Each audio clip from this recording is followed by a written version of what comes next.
தற்போதைய அண்மை செய்தி. புதுக்கோட்டை மாவட்டம் வடமலாப்பூர் ஜல்லிக்கட்டு போட்டியில் மாடுபிடி வீரர்கள் மீது காவல்துறையினர் தடியடி நடத்தியுள்ளனர்.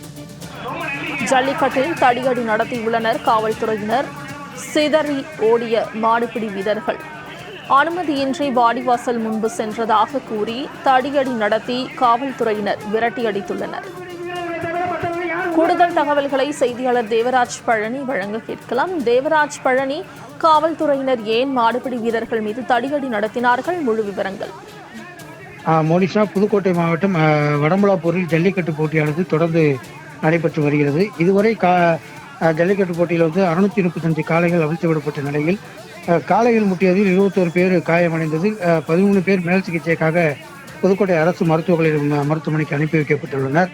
இந்நிலையில் நடைபெற்று வரும் இந்த ஜல்லிக்கட்டு போட்டியில் அனுமதி இல்லாமல் மாடு பிடிப்பதற்காக வாடிவாசலுக்குள் நுழைந்த மாடுபிடி வீரர்களை போலீசார் தடியடி நடத்தி விரட்டியதால் பெரும் பரபரப்பு சூழ்நிலை காணப்பட்டு வருகிறது. மோனிஷா. தேவராஜ் பழனி, விவரங்களுக்கு நன்றி.